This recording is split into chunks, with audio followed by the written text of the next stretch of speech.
મારી જિંદગીમાં જો હિન્દુત્વ તરફ જો ઢળવાનું થયું, હિન્દુત્વની વિચારધારાને લઈને આગળ વધવાનું થયું હોય તો એનો શ્રેય મારા પરમ પૂજ્ય પિતાજીને આપું છું. એમ થાય કે ભાઈ હવે ખપ પૂરતું આપને રોટલાનું થઈ જાય કે ભાઈ આપણા પરિવારની નિર્વાહ સારી રીતે થઈ શકે એવું થાય ત્યારે દેશને માટે કામ કરવાનું શરૂ કરવું. ખિસકોલીની જેમ એક અદના કાર્યકર્તા તરીકે આપણી આ જિંદગીમાં દેશ માટે શું કરી શકીએ, દરિદ્ર નારાયણ માટે શું કરી શકીએ, એનો જિજ્ઞેશભાઈ યથાશક્તિ પ્રયાસ કર્યો છે. તો ગુજરાતનું જે યાત્રાધામને વિકાસને લઈને જે અત્યારની પરિસ્થિતિ છે એમાં તમારા અનુભવ કેવા રહ્યા? જે પરંપરા છે એ આ છે, આ રીતની અમે એમાં ફેરફારો કર્યા. યુનાનો રોમા મિશ્ર સબ મિટ ગયે જહાં સે, મગર કુછ હૈ કે હસ્તી મિટતી નહીં અમારી. પણ આપણી સંસ્કૃતિ ટકી રહી એની પાછળનો મુખ્ય વ્યક્તિઓ વાત હતી સહિષ્ણુતા. કે પ્રવક્તા તરીકે કેટલું બોલવું, કેવું બોલવું એ તો અગત્યનું છે જ, 100% છે. તો કેટલું ન બોલવું, કેવું ન બોલવું એ સૌથી અગત્યનું, એ સૌથી અગત્યનું છે.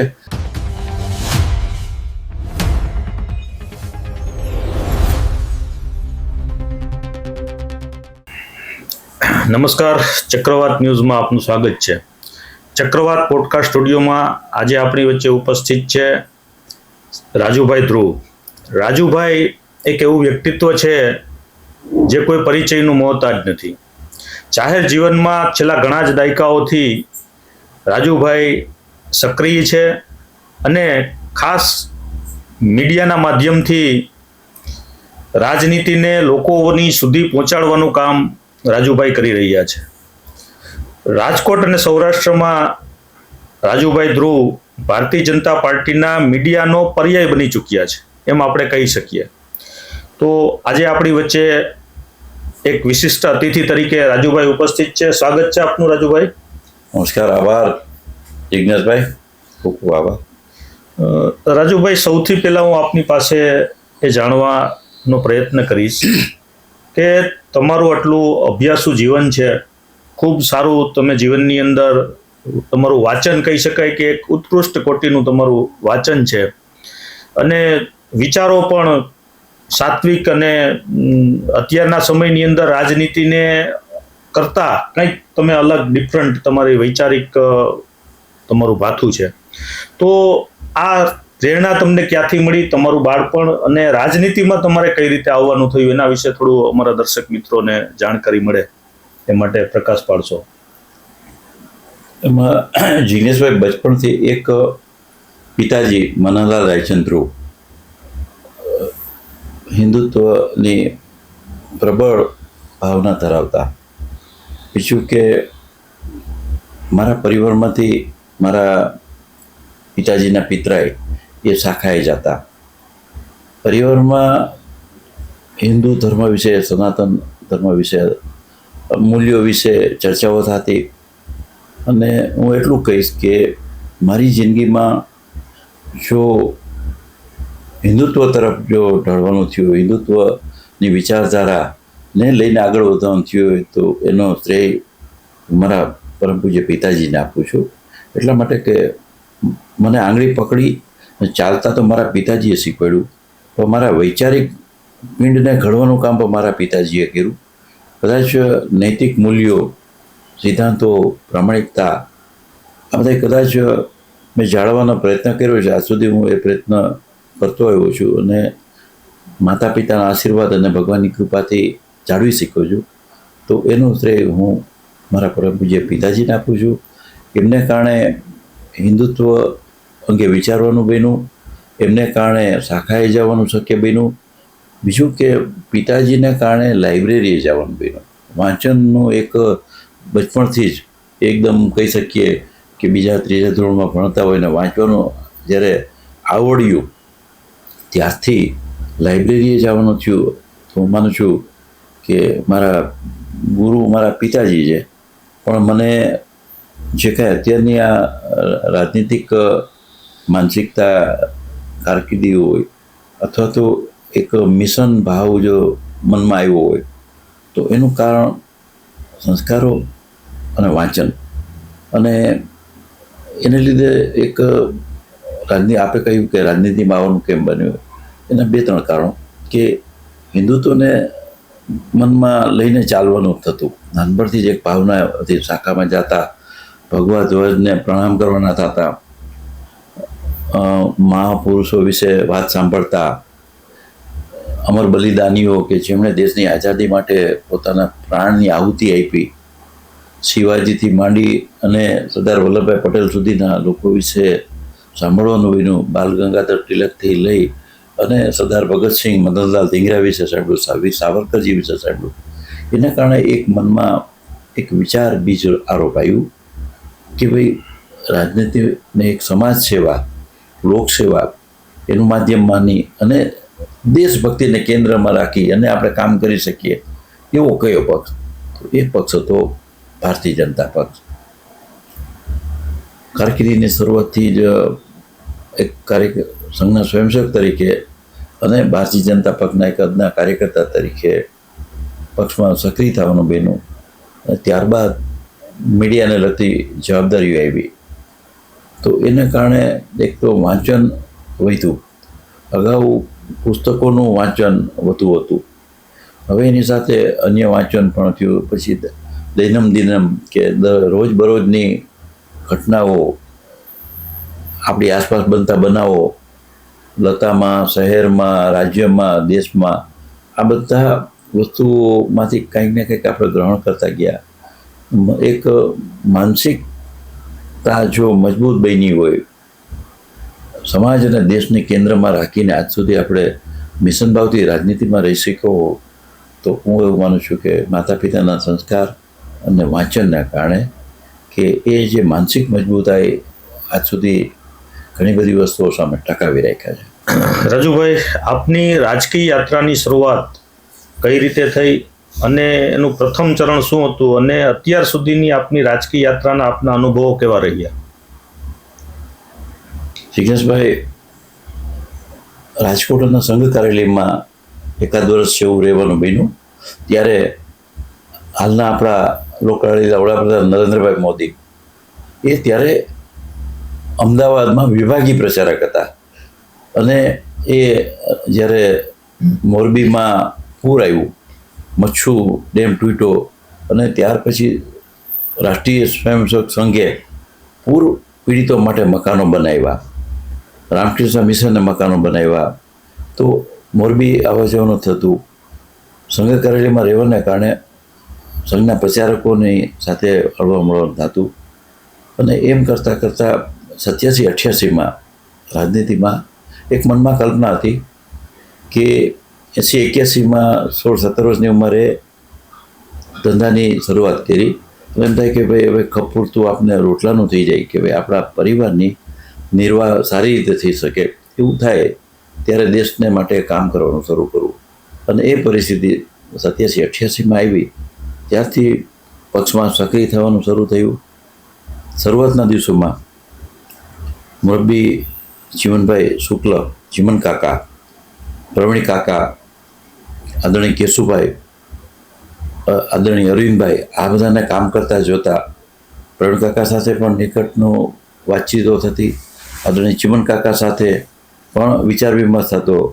અને એને કારણે એવું બન્યું કે 90-91 સાલમાં રાજકોટ શહેર ભાજપમાં મીડિયા સેલમાં મને જવાબદારી આદરણીય ચિમન કાકાએ સોંપી.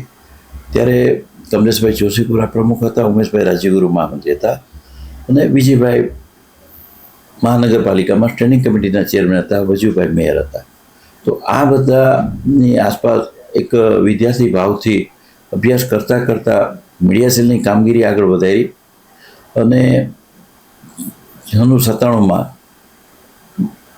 ભારતીય જનતા પક્ષના બે ફાળિયા થયા, રાજપા અને ભાજપા. એમાં ઘણા બધા મિત્રો સત્તાની એક પ્રબળ ભાવનાને કારણે એક નવો પક્ષ રચ્યો અને એ રાજપા તરફ ગયા. થોડા મિત્રો ભારતીય જનતા પક્ષની સાથે રાજકોટમાં રહ્યા. તો એક સંઘર્ષના સમયમાં પક્ષે રાજકોટ મહાનગર શહેર ભાજપના કોષાધ્યક્ષની જવાબદારી આપી અને સાથે સૌરાષ્ટ્ર વિભાગના પ્રવક્તાની, સૌરાષ્ટ્ર કચ્છ વિભાગના પ્રવક્તાની જવાબદારી પક્ષે સોંપી. આ જવાબદારીને કારણે એક સરકારના મંત્રીઓ, પક્ષના સંગઠનના મોભીઓ, એમની સાથે વિચાર વિમર્શ થતો. 97-98 પછી આદરણીય કેશુભાઈ પટેલના નેતૃત્વમાં ભારતીય જનતા પક્ષની સરકાર બની. તો પ્રવક્તા તરીકે બધા લોકોને હળવા મળવાનું થતું. એમની પાસેથી સારા વિચારો, એમ કહે છે કે માર્ગદર્શન મળતું. એને કારણે એક એવું બન્યું કે ત્યાર પછી ગુજરાત ટુરિઝમમાં ડિરેક્ટર બનાવવામાં આવ્યા.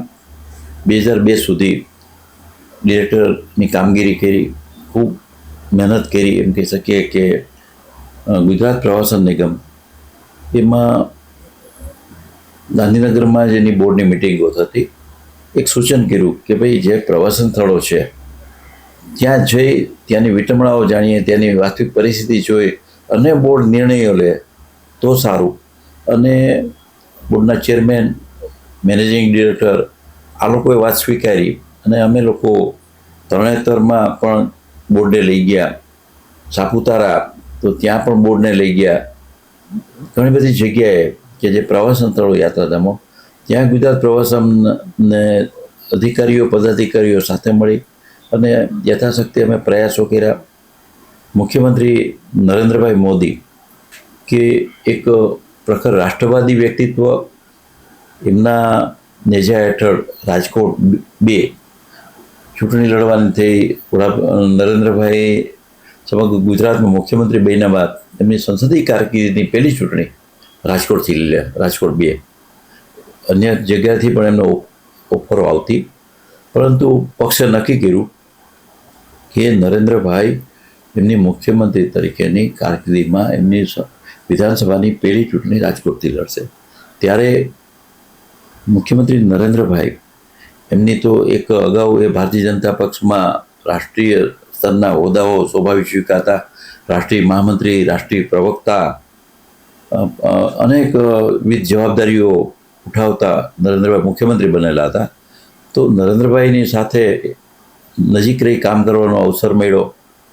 એમની મીડિયાની જવાબદારી, એ ચૂંટણી લડતા હતા ત્યારે એમના રાજકોટના પેટા ચૂંટણીના મીડિયા ઇન્ચાર્જની જવાબદારી પણ સંભાળવાની આવી. એને લીધે એક તો ઘડતરમાં પણ ફાયદો થયો, નવું શીખવાનું મળ્યું, ઘણી બધી વસ્તુ. એક રાજકારણ એ પરિવર્તનશીલ છે હરમેશ. નવા વિચારો, કંઈક નવી વાત આવતી હોય, પ્રજા જીવનને સ્પર્શતા નવા મુદ્દા આવતા હોય. આ બધું જોતાં એમ કહી શકીએ કે રાજકોટ ખાતે પ્રવક્તા તરીકેની કામગીરી, સૌરાષ્ટ્રના નાની મોટી અન્ય જવાબદારીઓ પણ સાથે સાથે કરતાં સૌરાષ્ટ્ર જન વિકાસ મંચ, એમાં લોકસેવાની કામગીરી પણ કરી. પંડિત દીનદયાળ ઉપાધ્યાય વિચાર મંચ કે જેમાં અમે સાંસ્કૃતિક રાષ્ટ્રવાદની વાત કરતા, પક્ષના ફોરમની અંદર પક્ષની મર્યાદાઓમાં રહીને કામ કરતા. એવા સાથે સાથે થોડા સાથી મિત્રોની સાથે રહી અને રાષ્ટ્રવાદને અંગે, સાંસ્કૃતિક રાષ્ટ્રવાદ, હિન્દુત્વ અંગે, સૌરાષ્ટ્રના વિકાસ માટેની વાત એ પણ સાથે ચાલુ રાખી. નાના મોટા કાર્યક્રમો પણ કર્યા. સાથે સાથે એક હતું કે એક ખિસકોલીની જેમ એક અદના કાર્યકર્તા તરીકે આપણી આ જિંદગીમાં દેશ માટે શું કરી શકીએ, દરિદ્ર નારાયણ માટે શું કરી શકીએ, એનો જિજ્ઞેશભાઈ યથાશક્તિ પ્રયાસ કર્યો છે. જી રાજુભાઈ, આપની રાજકીય સફર ખૂબ સારી અને તમને એમાં રચનાત્મક કાર્યો કરવાની તક પણ મળી. તમે કીધું એમ પ્રવાસન નિગમ છે, એ જ રીતે તમે યાત્રાધામ બોર્ડ છે એમાં પણ આપની વિશેષ જવાબદારી હતી. તો ગુજરાતનું જે યાત્રાધામને વિકાસને લઈને જે અત્યારની પરિસ્થિતિ છે એમાં તમારા અનુભવ કેવા રહ્યા? જિજ્ઞેશભાઈ, 2014માં આદરણીય નરેન્દ્રભાઈ મોદી દેશના લોકપ્રિય વડાપ્રધાન બન્યા.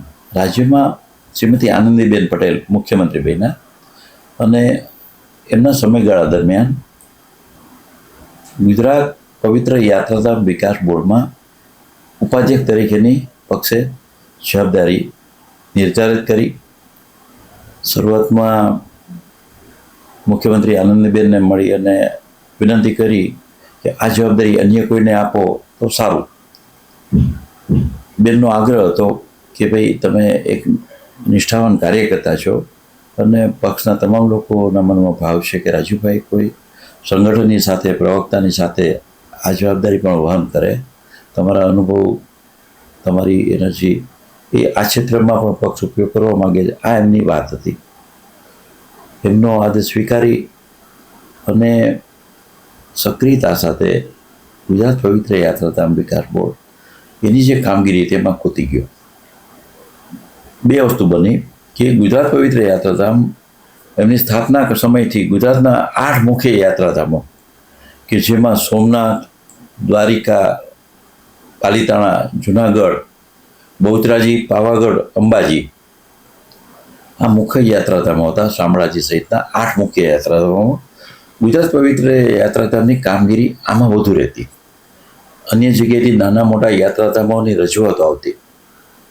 અમે યાત્રાધામ વિકાસ બોર્ડમાં મળવાનું થતું, બોર્ડની મિટિંગો થતી, ત્યારે સૌ સાથે મળીને સારી રીતે યશસ્વીપણે કામગીરી કરતા. પરંતુ વાંચન, બીજું કે રાજનીતિમાં આવવાનું એક કારણ મિશન ભાવ હતો કે એક સૈનિક તરીકે, એક સ્વયંસેવક તરીકે દેશ માટે હું શું કરી શકું, સમાજ માટે શું કરી શકું. એકદમ છેવાડાનો માણસ પંડિત દીનદયાળ ઉપાધ્યાય વાત કરતા, દરિદ્ર નારાયણની, અંત્યોદયની વાત કરતા, છેવાડાના માનવીની વાત કરતા. તો આ ભાવ હરમેશ મનમાં ઘૂંટાતો રહેતો. યાત્રાધામમાં આવવાનું થયું અને એ એક અવસર મળ્યા કે અમદાવાદમાં જગન્નાથ મંદિર છે, જ્યાંથી અષાઢી બીજની યાત્રાની શરૂઆત થાય છે. વડાપ્રધાન નરેન્દ્રભાઈ મોદી મુખ્યમંત્રી હતા ત્યારે પણ એ શરૂઆત કરાવતા પહીરની. ત્યારબાદ વડાપ્રધાન બન્યા પછી પણ ત્યાં દર્શને આવે છે. આદરણીય ગૃહમંત્રી અમિતભાઈ શાહ આજે પણ દર અષાઢી બીજે ત્યાં હોય છે. આવા જગન્નાથ મંદિરની બાજુમાં સરદાર બ્રિજ વસાહત છે, જ્યાં વાલ્મીકી સમાજ આશરે 10,000ની આસપાસનો વસવાટ છે એમનો. અને જે તે સમયે પરીક્ષિતલાલ મજમુદાર, એ ગાંધીવાદી અગ્રણી, એમણે એમના આવાસોનું લોકાર્પણ કરેલું. આવી જગ્યાએ જવાનું થયું. એ લોકો યાત્રાધામમાં આવતા, એમની રજૂઆત હતી કે એમને ત્યાં મહાકાળી મંદિર છે, એ મહાકાળી મંદિરનો વિકાસ ગુજરાત પવિત્ર યાત્રાધામ હાથમાં લે.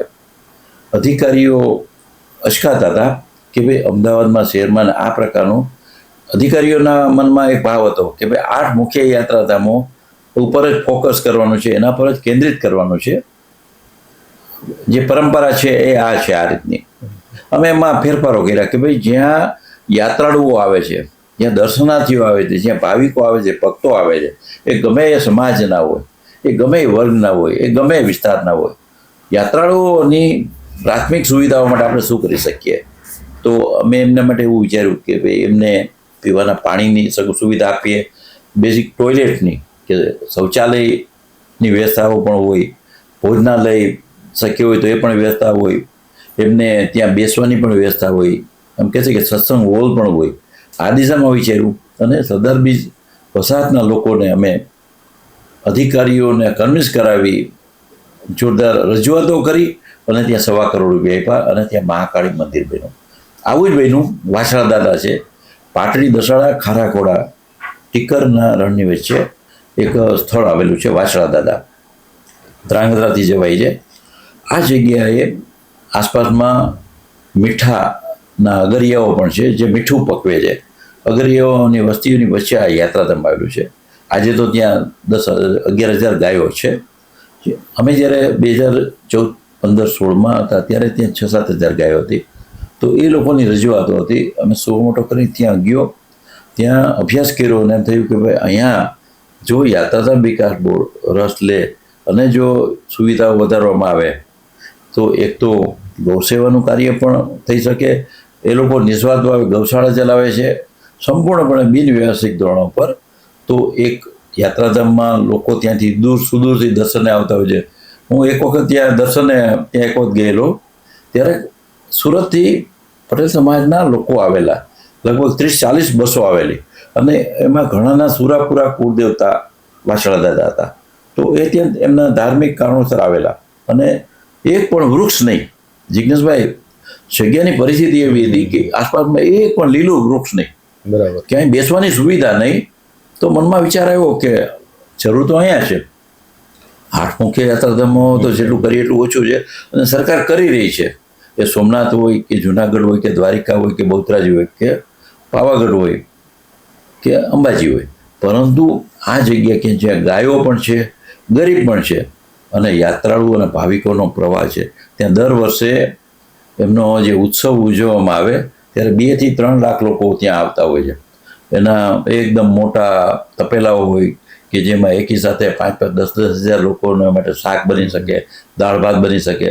આ બધું જોયું અને યાત્રાધામ વિકાસ બોર્ડને વિનંતી કરી કે ભાઈ અહીં આપણે સુવિધાઓ આપીએ. તત્કાલીન મુખ્યમંત્રીને વિનંતી કરી, ત્યાં લઈ ગયા અમે, અને આજે એ કહેતા આનંદની લાગણી થાય છે. ત્યાં આવાસ માટેના વ્યવસ્થા કરી, શૌચાલયની વ્યવસ્થા કરી, અને બેન દીકરીઓ આવે, જે મેં આપને કહ્યું કે એક સમયે ત્યાં મહિલાઓ, બહેનો આવતી, માતાઓ આવતી, અને એમને બેસવા પીલુડીનો થડ હોય, એક પણ ડાળ પણ ન હોય એવી જગ્યા. આજે અમે ત્યાં વનસ્પતિ વૃક્ષ પણ વાવ્યા, અને ત્યાં આજે એક કહે છે કે વ્યવસ્થા એવી કરી છે, ત્યાં ભોજનાલય પણ અવિરત ચાલુ છે. તો આવું જ અમે અલગ અલગ જગ્યાએ કે જે દલિત સમાજના દેવસ્થાનો હોય, આવું અત્યારે એક જોધલપીરમાં ચાલી રહ્યું છે, એવી જ રીતે એમ કહી શકીએ કે રાજકોટની આસપાસ ત્રંબકેશ્વર હોય, ભવનાથ મહાદેવ હોય, અન્ય ઘણી બધી જગ્યાએ યાત્રાધામોના વિકાસમાં યાત્રાધામના પદાધિકારીઓ અને અધિકારીઓ, અને આ વિભાગ સંભાળતા અધિકારીઓ, વિભાગ સંભાળતા મંત્રીશ્રીઓ, એમનો સૌના સહકાર લઈ અને યથાશક્તિ પ્રયાસો કર્યા. એક સંતોષ છે કે એ સમયમાં અમે જે બેઝિક મૂળ મુદ્દાને ધ્યાને લઈ એકદમ જે પક્ષનો પણ વિચાર હતો, સમરસતાની પણ વાત હતી, અંત્યોદયની પણ વાત હતી, અને છેવાડાના માનવી સુધી પહોંચવાની વાત હતી. એ દિશામાં પહોંચવાનો એક પ્રયાસ કર્યો, અને યાત્રાધામને એ દિશામાં લઈ જવાનો સંતોષ છે, આનંદ છે. રાજુભાઈ, આપશ્રીએ જે રીતે વાત કરી કે જે વેરાન જગ્યાઓ કહી શકાય એવી પરિસ્થિતિ હતી, ત્યાં પવિત્ર યાત્રાધામ વિકાસ બોર્ડના માધ્યમથી આપશ્રીની મહેનત અને અત્યારે નંદનવન જેવી પરિસ્થિતિનું નિર્માણ થયું છે, એટલે ગુજરાતની જનતા માટે એ ખૂબ આનંદની વાત છે, અને ગુજરાતની જનતા એના માટે આપશ્રીની આભારી પણ છે. હવે તમે જે વાત કરી એમાં એક પૂરક વાત હું આપની પાસેથી જાણવા ઈચ્છીશ. તમે જે અંત્યોદયની વાત કરી કે પંડિત દીનદયાલ ઉપાધ્યાયની જે વિચારધારા હતી, એમાં અંત્યોદયની ભાવના છે એ અગત્યની હતી. એની સાથે સાથે ભારતીય જનતા પાર્ટીના મૂળમાં જો વૈચારિક એના પ્રવાહમાં 2 વસ્તુ મારી દ્રષ્ટિએ અગત્યની છે. એક સાંસ્કૃતિક રાષ્ટ્રવાદ ને એક એકાત્મ માનવવાદ. અત્યારની ભારતીય જનતા પાર્ટીની જે નવી પેઢી છે, તમે તો 4-5 દાયકાથી પાર્ટીમાં સક્રિય છો, પણ અત્યારની જે નવી પેઢી છે ને એ એની મૂળભૂત વિચારધારાથી ક્યાંક ને ક્યાંક વિમુખ થઈ રહી છે. તમારા પાર્ટીના પ્રશિક્ષણ વર્ગો ચાલતા હોય છે, મને ખ્યાલ છે, પણ એનું જે જીવનની અંદર અનુપાલન થવું જોઈએ, એમાં ક્યાંક ને ક્યાંક અત્યારની જે નવી પેઢી, રાજકીય પેઢી, એ પાછળ પડી રહ્યું છે એવું મને લાગે છે. તો આ 2 મૂળ વિભાવના છે, સાંસ્કૃતિક રાષ્ટ્રવાદ અને એકાત્મ માનવવાદ, એ મુખ્ય એની પાછળનો તર્ક શું હતો, અને અત્યારે એની સ્થિતિ શું છે આપના અનુભવના આધારે? શ્રીગણેશભાઈ, આપે જે વાત કરી, પહેલા ભારતીય જનસંઘ, ત્યારબાદ ભારતીય જનતા પક્ષ એક કેડર પાર્ટી હતી, કેડર આધારિત પાર્ટી હતી. ત્યારબાદ આ પાર્ટી માસ પાર્ટી બની, સમાજના તમામ વર્ગો, સમાજના તમામ વિસ્તારો એને આવરી લીધા. સમાજને એમ કહી શકીએ કે વણખેડેલી ભૂમિકા, એવા વિસ્તારોમાં પક્ષ પહોંચ્યો કે જ્યાં પહેલાં પક્ષ નહોતો. નવા લોકો આવ્યા, અને મને આનંદ છે કે આજે આ સમયમાં પણ વિચારધારાને લઈને કોઈ પક્ષ આગળ જતો હોય તો એ દેશમાં ભારતીય જનતા પક્ષ છે. આપણે જોઈએ તો સમગ્ર વિશ્વમાં આજે અરાજકતા ચાલે છે. એક રીતે જોઈએ તો યુક્રેન રશિયાનું યુદ્ધ ચાલે છે, હમાસ ઇઝરાયલની વચ્ચે આજે પણ ચાલે છે ફાઇટિંગ. આજે બાકીના દેશો, યુરોપના વિકસિત દેશો કે જ્યાં એક ધર્મ છે, પ્રજાનો રંગ એક છે, ભાષા એક છે, આવા વિકસિત દેશો પણ છે, ત્યાં પણ થોડી અરાજકતા આપણને જોવા મળે છે, અંધાધૂંધી જોવા મળે છે. આજે અમેરિકા જેવો કે વિશ્વની એમ કહેશે કે વિસ્તારની દ્રષ્ટિએ સૌથી મોટો લોકતાંત્રિક દેશ, વસ્તીની દ્રષ્ટિએ તો ભારત 140 કરોડની વસ્તી ધરાવતો વિશ્વની સૌથી મોટી લોકશાહી ભારત છે, પણ વિસ્તારોની દ્રષ્ટિએ જોઈએ અને કહી શકીએ 300 350 અને એક સત્તાના કેન્દ્રની Superpower. જગ્યાએ વિશ્વને એક જે જમાદારની જેમ જો કોઈ દેશ અત્યારે રૂલ કરતો હોય તો એ અમેરિકા છે. હા, અમેરિકાને ડોનાલ્ડ ટ્રમ્પ અને એમ કહે છે કે ત્યાં પણ આપણે જોઈએ તો આપણે ગૌરવને આનંદ થાય કે આજે ભારતમાં મહાન સરદાર વલ્લભભાઈ પટેલ, હું માનું છું કે આ દેશના ખરા અર્થમાં જો કોઈ નિર્માતા હોય તો એ સરદાર વલ્લભભાઈ પટેલ હતા. આજે હવે એની સામે 563 રજવાડા અલગ અલગ, જેમાં નિજામ પણ આવી જાય, જેમાં અન્ય રાજ્યો, જુનાગઢનો રાજ પણ આવી જાય, પૂર્વ ભારતના રાજાઓ પણ આવી જાય, 563 રજવાડા, અને આખી અંગ્રેજો પાસેથી સત્તાને હસ્તગત કરવી, એક પણ લોહીનું ટીપું વાહેવા વગર ભગવાન મહાવીર, ભગવાન બુદ્ધ, સરદાર વલ્લભભાઈ પટેલ, જેમને ગુરુ માનતા એવા મહાત્મા ગાંધી, હું માનું છું કે આ જ સનાતન હિન્દુ ધર્મ છે કે જીવ હિંસા કર્યા વગર, લોહિયાળ કોઈ વસ્તુ ક્રાંતિની વાત કર્યા વગર એમણે જે શાંતિપૂર્વક લોકશાહી ભારતને પ્રદાન કરી, આપી, એ લોકશાહીને, લોકતાંત્રિક ઢાંચાને જો કોઈ મજબૂત આજે કરતો હોય તો એ ભારતીય જનતા પક્ષ છે. અને આપે એક વાત કરી, એકાત્મ માનવવાદ અને સાંસ્કૃતિક રાષ્ટ્રવાદ, હું આપને ખાતરી સાથે કહીશ જિજ્ઞેશભાઈ, ચક્રવાત મીડિયાના માધ્યમથી હું લોકોને, મિત્રોને ખાતરી સાથે કહીશ કે આપ નિશ્ચિત રહેજો, નચિત રહેજો, એટલા માટે કે સાંસ્કૃતિક રાષ્ટ્રવાદ એટલે શું કે ભાઈ આ દેશ આજે તમે જુઓ, હજારો વર્ષો, હમણાં જ તાજેતરમાં સોમનાથ ખાતે સ્વાધીનતા પર્વની ઉજવણી થઈ. દેશના લોકલાડીલા વડાપ્રધાન, વિશ્વના સર્વાધિક લોકપ્રિય શાસક એવા નરેન્દ્રભાઈ ત્યાં આવેલા, રાજ્યના પ્રજાવત્સલ મુખ્યમંત્રી ભૂપેન્દ્રભાઈ, રાજ્યના ઉપમુખ્યમંત્રી હર્ષભાઈ, આ લોકો પણ ત્યાં હતા. તો આજે સાંસ્કૃતિક રાષ્ટ્રવાદ, સનાતન ધર્મ, એને તો સાથે ભણ્યો છે, એટલા માટે કે જો આ દેશમાં લોકશાહી આજે મજબૂત છે, લોકતાંત્રિક ઢાંચો મજબૂત છે, તો એનું કારણ હું માનું છું કે હિન્દુત્વની માનસિકતા પણ છે, સનાતન હિન્દુ ધર્મની વાત પણ છે, અને સાંસ્કૃતિક રાષ્ટ્રવાદ કે જે આ દેશ, મેં આપને પહેલાં કહ્યું કે વિકસિત દેશો એક ધર્મ, એક પ્રજા, એક ભાષા હોવા છતાં પણ આજે ત્યાં અશાંતિ છે, અજંપો છે, અરાજકતા છે. યુરોપના દેશોની વાત કરું છું, અમેરિકા, આપ જુઓ કે આંદોલનો, દેખાવો ચાલી રહ્યા છે. આવા સંજોગોમાં ક્યાંક શરણાર્થીઓને કારણે ચાલે છે, ક્યાંક સ્થાનિક પ્રજાને કારણે છે, ક્યાંક ભેદભાવને કારણે છે. આજે અમેરિકામાં પણ રંગભેદ તો છે જ, આફ્રિકામાં પણ છે. આવા સંજોગોમાં 75 વર્ષ કરતાં વધુ સમય આપણી લોકશાહીને થયો, અને આજે આપણે ગૌરવ સાથે કહીએ તો એનું એક કારણ સાંસ્કૃતિક રાષ્ટ્રવાદ છે. એક સંસ્કૃતિની એકતાએ આ દેશને એક તાંતણાથી બાંધ્યો છે.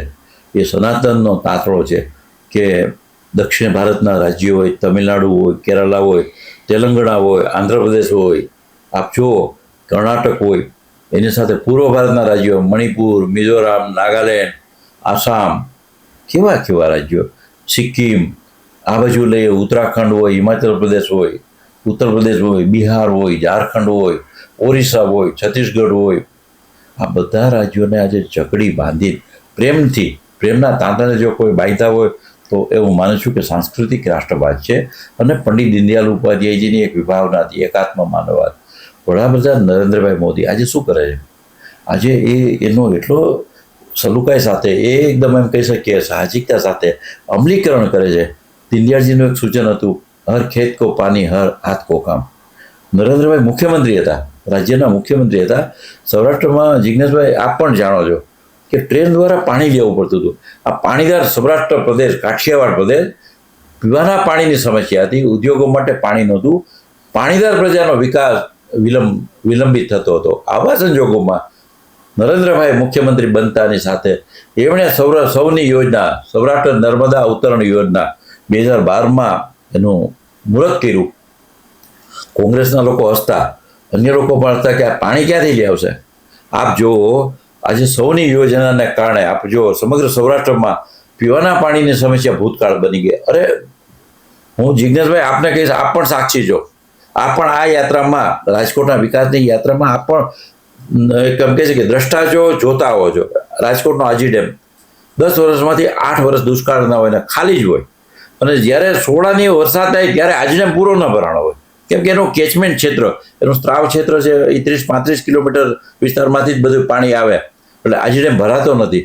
આ આજી ડેમ વર્ષમાં 2 વાર આજે ભરીએ છીએ, હંમેશા પાણીથી હિલોળા લે છે. એનું કારણ ભારતીય જનતા પક્ષનું શાસન અને એમ કહે છે કે નરેન્દ્રભાઈ મોદીની દીર્ઘદ્રષ્ટિ. એક પ્રજાપસંદ શાસક રાજ્યનો મુખ્યમંત્રી હોય અને ત્યારે એના મનમાં જે કલ્પના હતી કે સૌરાષ્ટ્રની પીવાના પાણીની સમસ્યાને કાયમી દેશવટો આપવો હોય તો શું કરવું, સૌની યોજના. અને આનંદની વાત એ છે કે એ સમયમાં આદરણીય અડવાણીજીને લઈ અને ગુજરાતના સંસદ સભ્યો ત્યારના વડાપ્રધાન મનમોહનસિંહ પાસે રજૂઆત કરવા જતા, ત્યારના ઇરિગેશન મિનિસ્ટર સૈફુદ્દીન સોદની પાસે રજૂઆત કરવા જતા, માંડ મુલાકાત આપતા, પ્રશ્નનો ઉકેલ જ ન આવે. નર્મદા બંધની ઊંચાઈ વધારવાની મંજૂરીને આપી, ડેમને દરવાજા મૂકવાની મંજૂરી નહોતા આપતા. અને દેશની પ્રજાએ કાળે કરવટ બદલી, દેશની પ્રજાએ એક પરિવર્તન લઈ આવી અને ભારતીય જનતા પક્ષનું શાસન આવ્યું. દેશના લોકપ્રિય નેતા એવા રાષ્ટ્રીય નેતા નરેન્દ્રભાઈ વડાપ્રધાન બને છે. અને જિજ્ઞેશભાઈ, જો શાસનમાં ઝડપી નિર્ણય શક્તિનું નામ શું કે 30-35 દિવસમાં નર્મદા બંધની ઊંચાઈ વધારવાની મંજૂરી આપી દેવામાં આવે છે, નર્મદા બંધને દરવાજા મૂકવાની બધું મંજૂરી આપવામાં આવે છે. એને કારણે આજે ગુજરાતમાં પીવાની પાણીની સમસ્યા ભૂતકાળ બની ગઈ, મહદઅંશે હવે ક્યાંય સમસ્યા નથી રહી. અને મેં આપને કહ્યું, હવે રહી વાત સાંસ્કૃતિક રાષ્ટ્રવાદની, તો સાંસ્કૃતિક રાષ્ટ્રવાદ એ આ દેશના પોતને ઘડે છે. આ દેશ હજારો વર્ષોના આક્રમણ, હમણાં સોમનાથમાં જે સ્વાધીનતા પર્વની ઉજવણી થઈ એ 1000 વર્ષ પહેલાં, જ્યારે સૌથી પહેલું સોમનાથ ઉપર ચડાઈ થઈ, મોહમ્મદ ગીરની ચડાઈ કરેલી અને ભારતની એમ કે આન બાન ને શાન, ભારતનો આત્મા એવા ભગવાન શિવના સોમનાથ મંદિરને ખંડિત કરેલું. આ એક હિન્દુ પ્રજા એના માટે કાળમીન ઘા હતો. વારંવાર સોમનાથનું મંદિર તોડવામાં આવ્યું. ભારતની પ્રજાની ધાર્મિક આસ્થા, સાંસ્કૃતિક મૂલ્યો એને ખંડિત કરવાનો વારંવાર પ્રયત્ન કરવામાં આવ્યો, પરંતુ આક્રાંતાઓ, લૂંટારાઓ સફળ ન થયા. હજારો વર્ષોના આક્રમણો પછી, જેના પછી અલાઉદ્દીન ખિલજી આવે, ઔરંગઝેબ આવે, શાહબુદ્દીન ગોરી આવે, કે નાદિર શાહ આવે, તૈમૂર લંગ આવે, ત્યારબાદ મોગલો આવે, બાબર, હુમાયું, આપ જુઓ, એના પછી અંગ્રેજો આવે, અને છતાં આજે ભારત અકબંધ છે. એનું કારણ સાંસ્કૃતિક રાષ્ટ્રવાદ છે. દક્ષિણ ભારત, પૂર્વ ભારત, પશ્ચિમ ભારત કે ઉત્તર ભારત, આ તમામ જગ્યાએ તમને એક રાષ્ટ્રવાદની એક ભાવના જોવા મળશે, સંસ્કૃતિની એક સમાન સામ્યતા જોવા મળશે. એનું કારણ છે હિન્દુ ધર્મ. અને હું માનું છું કે એ સાંસ્કૃતિક રાષ્ટ્રવાદ તાજેતરમાં આજે વડાપ્રધાનશ્રીએ સોમનાથ ખાતે ઉજવણી કરી. આજે રાજ્યના મુખ્યમંત્રી સોમનાથ છે. અને બીજું આપને કહું જિજ્ઞેશભાઈ, કે જૂનાગઢનો મહાશિવરાત્રિનો મેળો, આજે જૂનાગઢના મહાશિવરાત્રિના મેળાને મિની કુંભ જાહેર કરવામાં આવ્યો છે. આપણે જોયું ગયા ફેબ્રુઆરી મહિનાના આ દિવસો હતા જે જિજ્ઞેશભાઈ, કદાચ હું માનું છું કે આજે આપણે 13મી-14મી તારીખ છે, 13મી તારીખે 14મી તારીખ, હવે આ દિવસોમાં કુંભનો મેળો ચાલતો હતો. અને ત્યાં જે અફલાતુન બેમિસાલ વ્યવસ્થા કરવામાં આવી ઉત્તર પ્રદેશ સરકાર અને કેન્દ્ર સરકાર દ્વારા, ઉત્તર પ્રદેશના મુખ્યમંત્રી યોગી આદિત્યનાથ અને રાષ્ટ્રના વડાપ્રધાન નરેન્દ્રભાઈ મોદી, કેન્દ્રના ગૃહમંત્રી અમિતભાઈ શાહ, એમના સમૂચા આયોજનને કારણે 66 કરોડ લોકોએ ત્યાં કુંભના મેળામાં આવ્યા, પવિત્ર સ્નાન કર્યું. અને આપ જુઓ કે કોઈ જાતના કોલાહલ વગર, કોઈ જાતની અરાજકતા વગર, કોઈ જાતની માથાકૂટ કે ટંટા ફિસાદ વગર 66 કરોડ લોકો ભેગા થાય, એકત્રિત થાય, પવિત્ર સ્નાન કરે, પોતાની આસ્થા, પોતાના ધર્મ પ્રત્યેની ભાવના, એની પૂજા કરે અને છૂટા પડે. અને આપ જુઓ કે કોઈને કોઈ સાથે બાકીના ધર્મના લોકોને ક્યાંય અડચણ ન થાય. આ હિન્દુ ધર્મ, આ સનાતન હિન્દુ ધર્મ, આ સાંસ્કૃતિક રાષ્ટ્રવાદથી જ શક્ય છે. આપણે ત્યાં પણ જોયું, આજે વડાપ્રધાન નરેન્દ્રભાઈ મોદી જ્યારે ગુજરાતના મુખ્યમંત્રી હતા ત્યારથી એમનો એક પ્રયત્ન હતા કે ગિરિનગર જુનાગઢ છે એનો એક એવો વિકાસ થાય કે આસપાસ ટેમ્પલ સર્કિટનું નિર્માણ થાય. એ મુખ્યમંત્રી હતા ત્યારે પણ એમને પ્રયત્ન કર્યા. અને વડાપ્રધાન બન્યા પછી આપ જો કોંગ્રેસના શાસનમાં રોપવેની મંજૂરી આપવામાં નહોતી આવી. એશિયાનો સૌથી મોટો રોપવે આજે જુનાગઢમાં છે. અને આ ropeway thank to Narendrabhai Modi, Narendrabhai વડાપ્રધાન બને છે. અને આપ જુઓ કે કેવા કેવા કાર્યો થાય છે. સાંસ્કૃતિક રાષ્ટ્રવાદની આ વાત છે કે જુનાગઢનું આમ કહે છે કે હિમાલય કરતાં વધુ પ્રાચીન પહાડ, પર્વત, ગિરિમથક હોય તો એ જુનાગઢ છે. એ જુનાગઢ હજારો વર્ષોથી ગિરનાર વિકાસ જમતો હતો અને વડાપ્રધાન પદે નરેન્દ્રભાઈ આરૂઢ થાય છે. રાજ્યમાં મુખ્યમંત્રી પદે ભૂપેન્દ્રભાઈ પટેલ ડબલ એન્જિનવાળી સરકાર શું કરી શકે એનો તાદૃશ્ય જો કોઈ દાખલો જોવો હોય તો એ જુનાગઢમાં જોવા મળશે. મિનિકુંભ જાહેર કરવામાં આવ્યો છે. અગાઉ મહાનગરપાલિકા અને વહીવટતંત્ર અને સંતો અને નાગરિકો દ્વારા આ મેળાનું આયોજન કરવામાં આવતું. એમાં આ વખતે રાજ્યના ઉપમુખ્યમંત્રી અને યાત્રા પ્રવાસન મંત્રી હર્ષભાઈ સંઘવીએ પણ સક્રિય રસ લીધો છે. એ 3.5 કિલોમીટર તો ચાલ્યા. હું માનું છું આ પણ એક વિરલ ઘટના છે. રાજ્યના મુખ્યમંત્રી ભૂપેન્દ્રભાઈ વ્યક્તિગત રીતે જુનાગઢ ભવનાથના મેળામાં, આ શિવરાત્રિના મેળામાં એટલો રસ લે છે. આજે ત્યાં છે.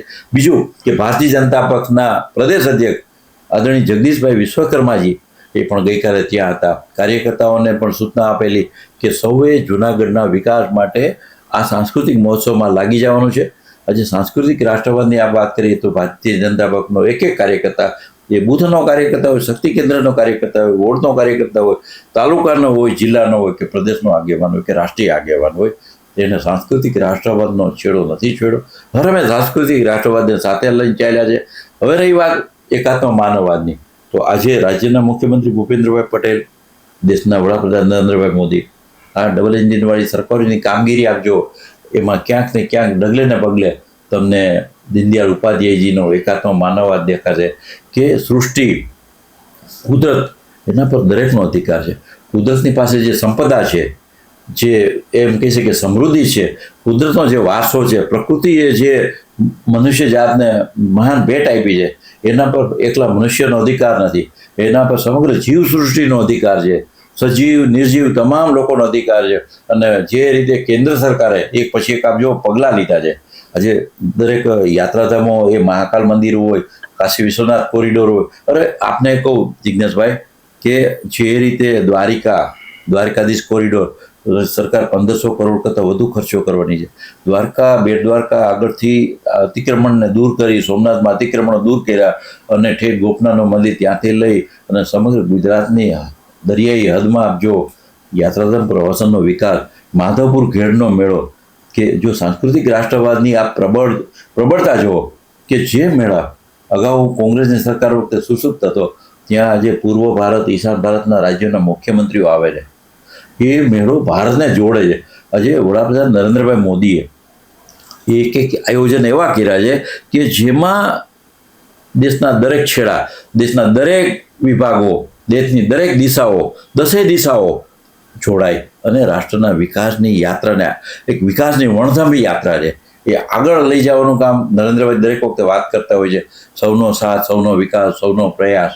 તો આ હું માનું છું કે આ દીનદયાળ ઉપાધ્યાયના મનની ભાવનાઓ છે, દીનદયાળજીનું મનન છે, ચિંતન છે, અને એનું જે અમલીકરણ આજે એક તો વિવિધ ભાષાઓ, વિવિધ ધર્મો, વિવિધ પ્રજાના વર્ગો, સમૂહો ધરાવતો વિશાળ ભારત દેશ છે, અનેકવિધ વિવિધતા, એને અકબંધ રાખવો આજના યુગમાં અને સાથે લઈને વિકાસમાં લઈ જવા. આજે તો હું માનું છું કે આજે દીનદયાળજીના સિદ્ધાંતો, સાંસ્કૃતિક રાષ્ટ્રવાદની વાત લઈએ, કોઈ પણ વસ્તુ ભારતીય જનતા પક્ષે છોડી નથી. ભારતીય જનતા પક્ષના કાર્યકર્તામાં નવી પેઢીના કાર્યકર્તા, એમાં એને પ્રશિક્ષણ, એને ઘડતરની પ્રક્રિયા ચાલે છે. જૂની પેઢી જૂનાને સન્માન, નવાને સ્થાન, આ ભાવનાને લઈ ક્યાંક નાની મોટી ઘડતરની પ્રક્રિયા હોય, પરંતુ એક આપને ખાતરી આપી જિજ્ઞેશભાઈ કે છેલ્લે એક વિચારધારાને લઈ અને સૌ સાથે ચાલી રહ્યા છીએ, તો નાની મોટી ક્યાંક ત્રુટિ હોઈ શકે, પણ મિશન, લક્ષ્યાંક જે એક જ છે, દેશનો વિકાસ, રાષ્ટ્રભક્તિ, સમાજ સેવા, છેવાડાનો માનવી. એટલે હું માનું છું કે આ કામગીરીમાં આપણી દૃષ્ટિએ ક્યાંક ને ક્યાંક આપને દેખાણું હોય, પરંતુ શુદ્ધ ભાવના સાથે આગળ વધી રહ્યા છીએ. એક આનંદની વાત એ છે કે વિશ્વમાં ભારતનું આટલું માન ક્યારેય નહોતું. જેમ ગુજરાત છે, નરેન્દ્રભાઈ મોદી ગુજરાતમાં મુખ્યમંત્રી બને અને સમગ્ર દેશમાં ગુજરાતનો આજે સરદાર વલ્લભભાઈ પટેલ પછી ગુજરાતને ખૂબ અન્યાય કરવામાં આવ્યો કે સરદાર પટેલનું ગુજરાત હતું. નર્મદા બંધ 1960માં જેનું ખાતમુહૂર્ત કરવામાં આવે અને એ ડેમ 2014 સુધી પૂરો ન થાય. આ વિધિની વિટંબણા જુઓ, કોંગ્રેસનું એક રાગદ્વેષપણું જુઓ, ગુજરાત પ્રત્યે એમની જે એક કહી છે કે થોડીક કડવાશ, થોડીક નફરતની ભાવના, કે ગુજરાતના વિકાસને એમને હંમેશા રોડા નાખ્યા. તો આજે એ જે કોંગ્રેસના શાસનમાં અન્યાય થયો, જે ભાજપે દૂર કરવાનો પ્રયત્ન કર્યો છે. રાજુભાઈ, તમે વાત કરી સાંસ્કૃતિક રાષ્ટ્રવાદ અને એકાત્મ માનવવાદની. એક વાત છે કે યુનાનો રોમા મિશ્ર સબ મિટ ગયે જહાં છે, મગર કુછ હૈ કે હસ્તી મિટતી નહીં અમારી. આપણે એ પ્રજા છીએ કે આ દુનિયાની અંદર અનેક સંસ્કૃતિઓ, અનેક સમાજો નામશેષ થઈ ગયા, ઇતિહાસના પાનામાંથી વિલીન થઈ ગયા, ખતમ થઈ ગયા, પણ આપણી હસ્તી છે એ મિટતી નથી. આપણે હજી આપણું અસ્તિત્વ જાળવી શક્યા છે. હજારો વર્ષની પ્રતાડનાઓ પછી પણ આપણું અસ્તિત્વ બરકરાર છે. તો એની પાછળ મારું માનવું એવું છે, અને ઇતિહાસકારોએ પણ આ વાતની નોંધ લીધી છે, અને દરેક લોકોનું એવું કહેવું છે કે હિન્દુ ધર્મ છે કે જે હિન્દુત્વ છે એનો મૂળ આધાર છે સહિષ્ણુતા, અને એ સહિષ્ણુતાને કારણે જ આ આપણી હસ્તી છે એ ટકી રહી છે.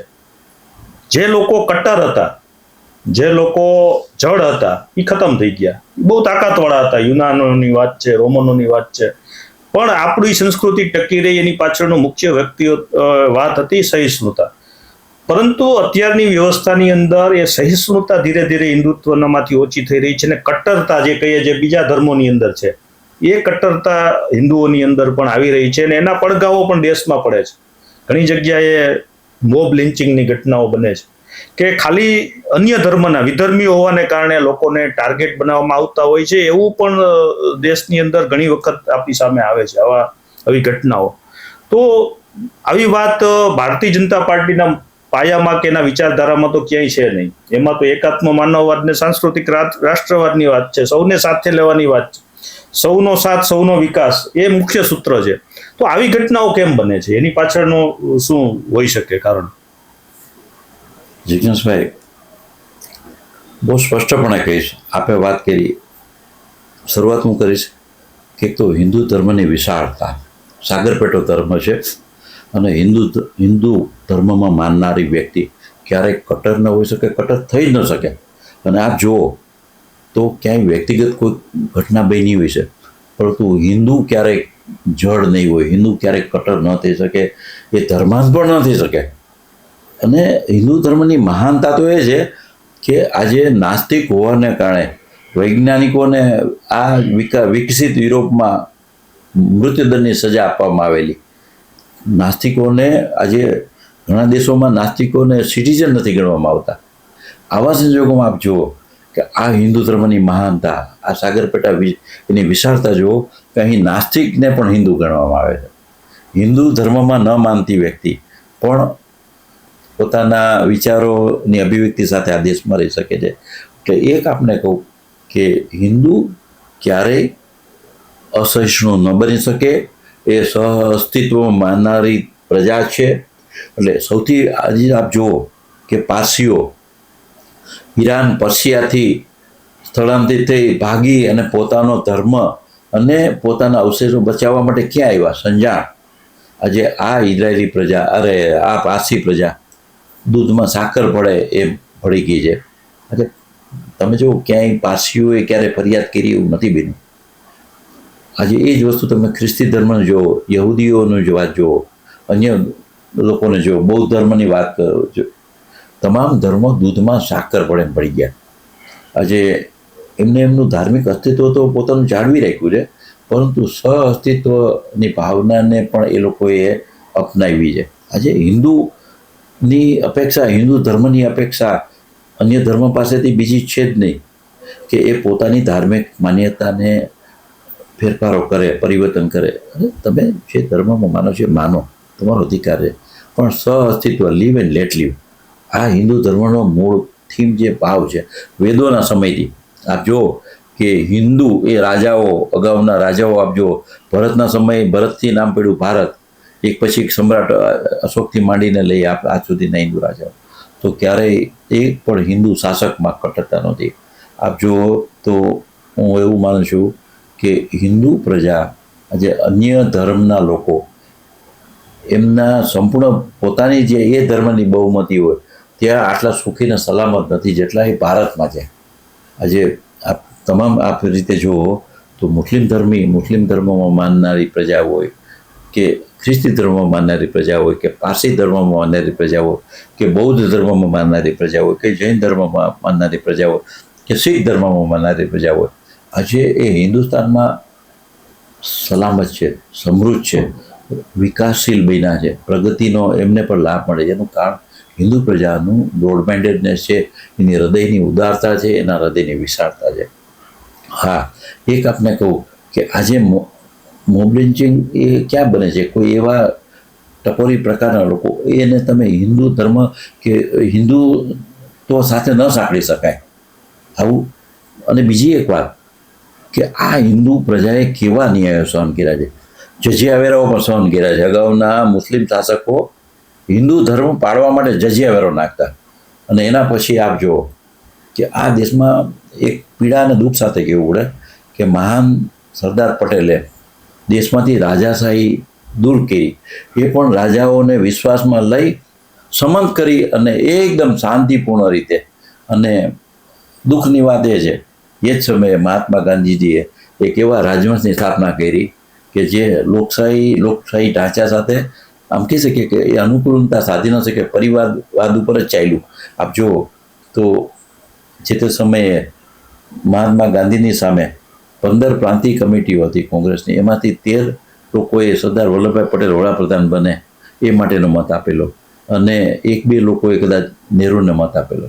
મહાત્મા ગાંધીએ સૌથી પહેલું, હું માનું છું કે લોકશાહીને સૌથી પહેલો જો કોઈએ એક ધક્કો માર્યો હોય તો મહાત્માજી હતા. એમણે લોકતાંત્રિક મૂલ્યોને એક બાજુ રાખી, અને જે દેશ લોકશાહીમાં પગરણ માંડે છે, અંગ્રેજો અને રાજાઓ પાસેથી સત્તા હસ્તગત કરે છે, લોકશાહીનો પાયો મજબૂત કરવાનો હતો, એ પાયામાં પરિવારવાદની સ્થાપના થઈ ગઈ. અને આજે આપ જો, હવે આ મારે આપને એટલા માટે કહેવું પડે છે જિજ્ઞાસભાઈ, કે કોઈ પણ દેશમાં આપ જુઓ કે 15-20% વસ્તી ધરાવતો હોય એને માઇનોરિટી લઘુમતી ન કહેવાય. આજે આ ભારતમાં છે. આજે આપ જુઓ વકફ બોર્ડ, મુસ્લિમ પર્સનલ લો, અરે મુસ્લિમોને આ દેશની સાથે ઓતપ્રોત થઈ જાય, વિકાસની સાથે ઓતપ્રોત થઈ જાય, પ્રજાના અન્ય વર્ગો સાથે ઓતપ્રોત થાય, એ કોંગ્રેસને નહોતું ગમતું. એને હંમેશા એક મુસ્લિમોને અલગ જ રાખવાના પ્રયત્ન કર્યા. આજે એકદમ શરૂઆતના તબક્કાથી આ મુસ્લિમ સમાજને પણ સાથે મળીને સૌએ સમજાવ્યું હોત તો આજે હું માનું છું કે દેશની પરિસ્થિતિ વધુ સારી હોત. આ મારે આપને એટલા માટે કહેવું પડે છે કે અત્યારના શાસક આપણા, કદાચ હું માનું છું કે સરદાર વલ્લભભાઈ પટેલ નાયબ વડાપ્રધાન હતા, ગૃહમંત્રી હતા, એમને વડાપ્રધાન તરીકે પૂરેપૂરી સત્તા નહોતી મળી, પરંતુ એક એમ કહે છે કે જમણેરી રાષ્ટ્રવાદી પક્ષ, તો ભારતીય જનતા પક્ષ સંપૂર્ણપણે રાષ્ટ્રવાદમાં માને, સંપૂર્ણપણે દેશભક્તિમાં માને, સંપૂર્ણપણે સમાજ સેવા માને, એવા પક્ષના વડાપ્રધાને જે રીતે એક પછી આજે નરેન્દ્રભાઈની વાતમાં સૌનો સાથ સૌનો વિકાસ છે, જે કોંગ્રેસમાં સૌનો સાથ સૌનો વિકાસ નહોતો. સાહેબ, બંધારણની ઘડતે વખતે, અને મને દુઃખની એક પીડા સાથે આજે હું યાદ કરું છું કે 350 લોકો દેશનું બંધારણ ઘડતા હતા, અને ત્યારે પશ્ચિમ પંજાબ આપ જુઓ, જે ભારતના ભાગલા પડતા હતા, અને પૂર્વ બંગાળ એટલે કે આજનું બાંગ્લાદેશ, અને પશ્ચિમ પંજાબ, ચીન ને બધાની વાત કરીએ, બલુચિસ્તાન, પખ્તુનિસ્તાન, તો જે પાકિસ્તાન બન્યું ત્યાં કેટલા 10 થી 15 લાખ લોકોની કતલેઆતમ થઈ ગઈ, કેટલા લોકોના બળાત્કારો થયા. આ કોની ભૂલને કારણે થયું? કોંગ્રેસની ભૂલને કારણે થયું. એટલે તમારે ત્યારે આ મને દુઃખ થાય છે, પીડા થાય છે. હવે કોંગ્રેસની ભૂલોને અમે સુધારીએ છીએ, અમે કાંઈ બીજું નથી કરતા. આજે મુસ્લિમોને માટે કહી શકીએ કે અત્યારે કોઈ જાતનો કોઈ ભેદભાવ નથી. જે વિકાસની યોજનાઓ આવે છે એના લાભ તમામ ધર્મના લોકોને માટે સરખા જ છે. નરેન્દ્રભાઈનો જીવન મંત્ર છે સૌનો સાથ સૌનો વિકાસ, અને એમાં હું માનું છું કે ભારતીય જનતા પક્ષ ક્યાંય ચલિત નથી થયો. એટલે જે વાતો આવે છે કે કટ્ટરતા, અસહિષ્ણુતા, સહિષ્ણુતા આજે પણ ભારતમાં છે, અને એ સહિષ્ણુતાનું કારણ હિન્દુ ધર્મ છે. સનાતન હિન્દુ ધર્મના વૈદિક મૂલ્યો તો છે જ, પરંતુ સાથે સાથે ભારતીય જનતા પક્ષ આજે આપ જો દેશની એકતા અને અખંડિતતા માટે ભાજપના આજે ડૉક્ટર શ્યામાપ્રસાદ મુખર્જીએ કાશ્મીર માટે બલિદાન આપ્યું. તમે એ પરંપરા જુઓ. આજે કોંગ્રેસના લોકો એમ કહે છે કે એમના નેતાઓ એમને શું કર્યું? આજે પંડિત નહેરુની ભૂલને કારણે આજે ચાઇના આપણો 75,000 કિલોમીટર કરતાં વધુ પ્રદેશ ચાઇના પાસે છે. આજે તિબેટ, સરદાર વલ્લભભાઈ પટેલ વારંવાર ચેતવતા હતા કે એક રાજ્ય એવું છે કે જે અંગ્રેજો આપને આપીને ગયા છે. આજે તિબેટ નહેરુની ભૂલને કારણે નહેરુએ ચાઇનાને આપી દીધું. સીધું ચીન આપણા આંગણે આવી ગયું, અને આજે જે રીતે ચીનને આપણો ઘણો બધો પ્રદેશ 1962માં પચાવી પાડ્યો. આજે આ પરિસ્થિતિ, ડોકલામની પરિસ્થિતિ, આ બધી પરિસ્થિતિ આજે છે કોના કારણે? પંડિત નહેરુની ભૂલના કારણે. અરે તમે પૂર્વ ભારતમાં મિલિટરી ના રાખો, મિલિટરીને છૂટ ન આપો, ચાઇનાની સામે પગલાં એક્શન લેવાની. આવું તો કેવી રીતે બને? આજે વડાપ્રધાન નરેન્દ્રભાઈ મોદીના શાસનમાં દેશ મજબૂત બન્યો છે. આજે આપણે સર્જિકલ સ્ટ્રાઇક કરી શકીએ છીએ. આજે આપ જુઓ કે જે રીતે ઓપરેશન સિંદૂર કરવામાં આવ્યું, એ કોઈ દેશ ઉપર આક્રમણ નહોતું. ભારતના એક કહી શકીએ કે ભારતની પ્રજાના રક્ષણ માટે, ભારતની પ્રજાના સ્વાભિમાનના રક્ષણ માટે, સ્વમાનના રક્ષણ માટે ભારત હવે કટિબદ્ધ બન્યો છે. ભારતની મિલિટરીને આજે આપ સૈનિકોને પૂછજો, સૈનિકોને ક્યારેક મળજો, આટલી છૂટછાટો પહેલાં એમને નહોતી આપવામાં આવતી. મને ઘણા સૈનિકો મળતા અને વાત કરતા કે કાશ્મીરના મોરચે અમારું પોસ્ટિંગ થયું હોય અને પાકિસ્તાનના રેન્જર્સને એ લોકો ગોળીબાર કરે, એ લોકો તોપ મારો કરે, અમને બંદૂકથી ગોળીબાર કરવાની છૂટ નહોતી. આવી પરિસ્થિતિ કોંગ્રેસ શાસનમાં હતી કે પાકિસ્તાનની સામે ગોળીબારનો જવાબ ગોળીબારથી નથી દેવાનો. ત્યારે વડાપ્રધાન નરેન્દ્રભાઈ મોદી એણે કહી દીધું કે ભાઈ ઈંટનો જવાબ પથ્થરથી આપજો. અને આપ જુઓ, અને બીજી એક વાત, કાશ્મીરમાં પથ્થરમારો કાયમી રહેતો. આજે 1989-90માં કાશ્મીરમાં જે ઘટના ઘટી, 4 થી 5 લાખ કાશ્મીરી પંડિતો વિસ્થાપિત થયા, હજારો લોકોના કતલ કરવામાં આવ્યું, બેન દીકરીઓની ઇજ્જત લૂંટવામાં આવી. આજે કાશ્મીરમાં શાંતિ છે, આજે કાશ્મીરમાં પથ્થરમારો બંધ છે, કાયદાનું શાસન છે. કાયદાનું શાસન જેને નથી ગમતું, જેને બંધારણના નિયમો પાલન નથી કરવા, આજે શું છે કે ભાઈ નિયમો છે એ દરેકને માટે સરખા છે. નરેન્દ્રભાઈના શાસનમાં હું છાતી ટૂંકીને કહું છું, ગૌરવ સાથે કહું છું, કોઈના માટે ભેદભાવ નથી. સહિષ્ણુતા પહેલાં હતી એના કરતાં પણ આજે વધુ છે. આજે હિન્દુ પ્રજા પોતાના પડોશી મુસ્લિમ હશે, ખ્રિસ્તી હશે, તો આજે મુસ્લિમને ખ્રિસ્તી હિન્દુ પડોશીના સાથે રહેવાનું પસંદ કરે છે. એનું કારણ શું છે? સહિષ્ણુતા છે, કટ્ટરતા નથી. કટ્ટર હિન્દુ ધર્મના પાયાના સિદ્ધાંતોમાં જ ક્યાંય કટ્ટરતા નથી. અને જે વ્યક્તિ હિન્દુ ધર્મમાં માનતી હોય, જે ભારતીયતામાં માનતી હોય, જે સાંસ્કૃતિક રાષ્ટ્રવાદમાં માનતી હોય, જે દેશભક્તિમાં માનતી હોય, રાષ્ટ્રવાદમાં માનતી હોય, ક્યારેય કટ્ટર નથી શકે. કેમ કે જીવ હિંસા એક પણ પ્રકારની, આ તો આ પ્રજા એવી છે કે કીડીને પણ મારવાનું પસંદ ન કરે. આજે ઘણી વખત આપ જુઓ તો જંતુનાશક દવાઓ વાપરવી ઘણા નથી ગમતી. આવા સંજોગોમાં હું માનું છું કે દેશની પ્રજા, દેશ હિન્દુ ધર્મ એને બદનામ કરવાનું ઘણું બધું ચાલે છે. આજે સમાનતાની ખરી વાત અત્યારે છે. આપ જુઓ, સમાજના તમામ વર્ગોને જે વિકાસ થાય છે એના લાભ, એના ફળ દરેક વર્ગને મળે છે. ક્યાંય ધર્મની વાત નથી આવતી, ક્યાંય ભેદભાવની વાત નથી, ક્યાંય પ્રજાના ભેદભાવની વાત નથી, ક્યાંય ઉત્તર ભારતની વાત નથી, ક્યાંય દક્ષિણ ભારતની વાત નથી. પ્રજાને એક સાથું એમ કહી શકીએ કે વિકાસના રસ્તે પ્રજાના તમામ વર્ગો જોડાણા છે. આજે મેં આપને પહેલાં પણ કહ્યું કે સમગ્ર વિશ્વ અરાજકતાની ગર્તામાં ધકેલાઈ ગયું છે.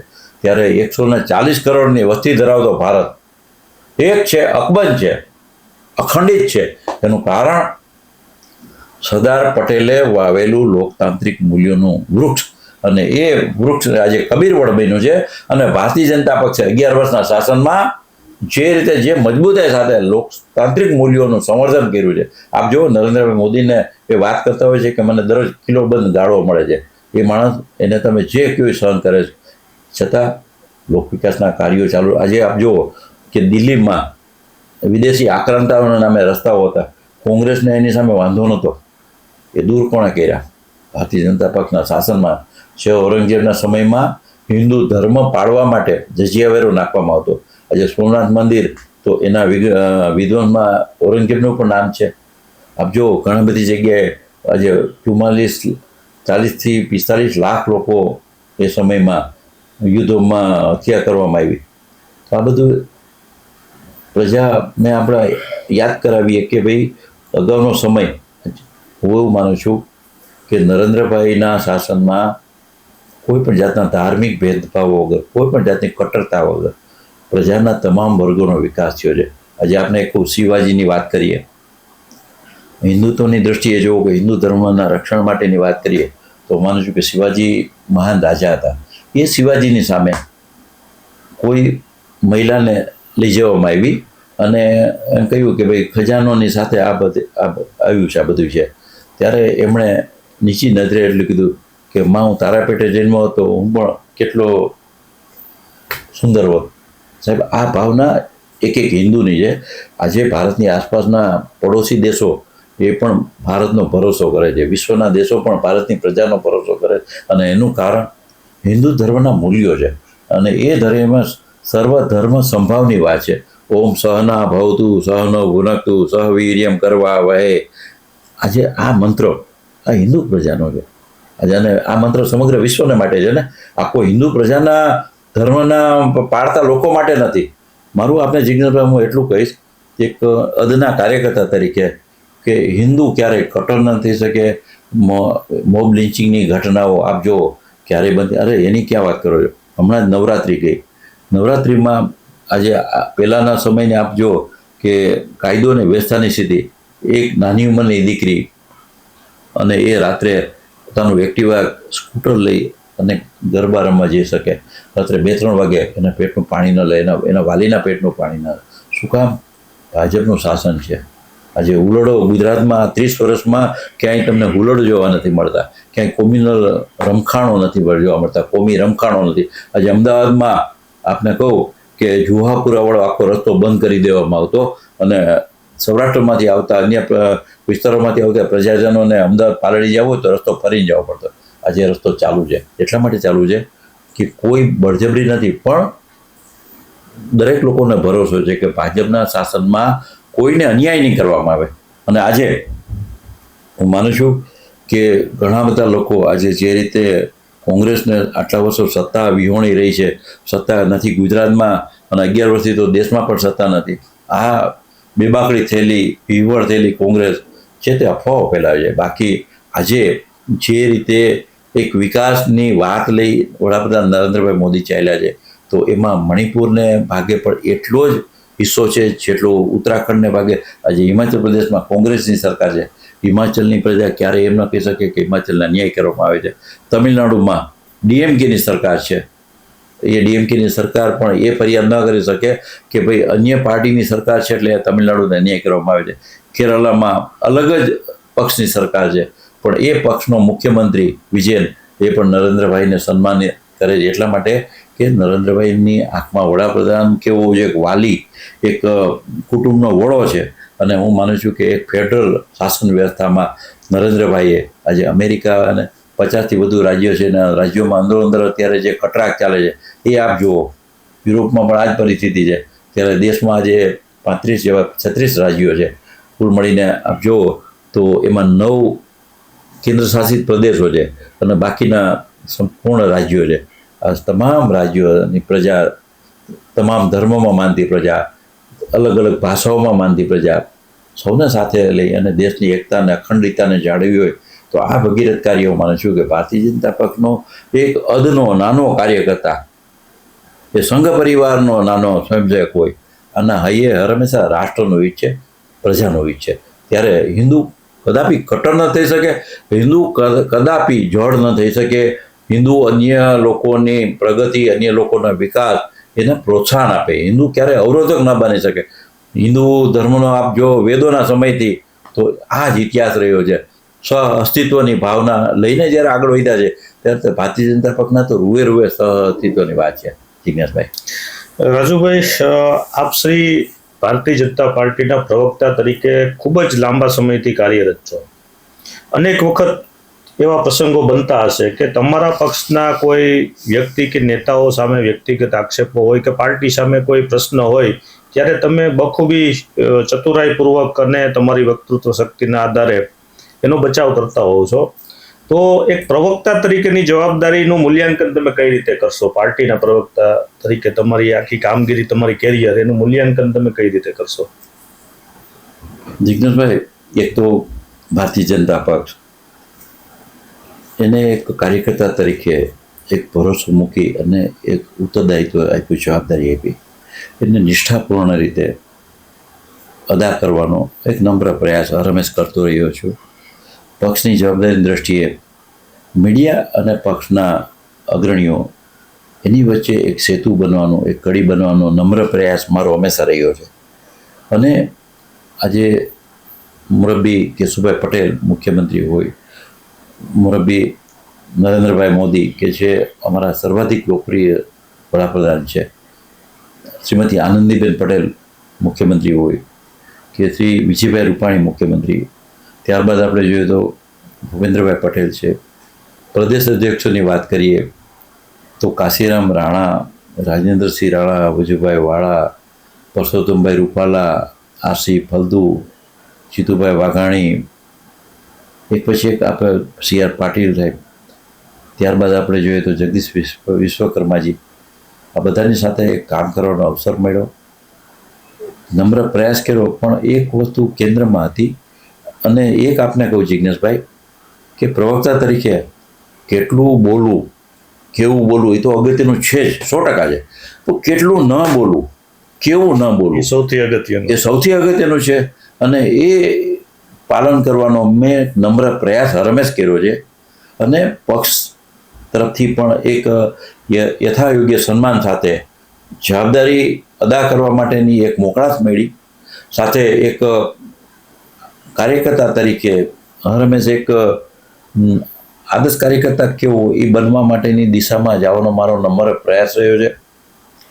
હા, હું એટલું કહીશ જિજ્ઞેશભાઈ કે પ્રમાણિકતા, સિદ્ધાંત નિષ્ઠા અને દેશભક્તિનો ભાવ હંમેશા હૃદયમાં પ્રબળ રહ્યો છે. સમાજને, છેવાડાના માણસને, માનવતાને કેન્દ્રમાં રાખી છે. અને એને કારણે એક આજે હું આપને કહું કે હિન્દુ હોવાનું મને ગૌરવ છે.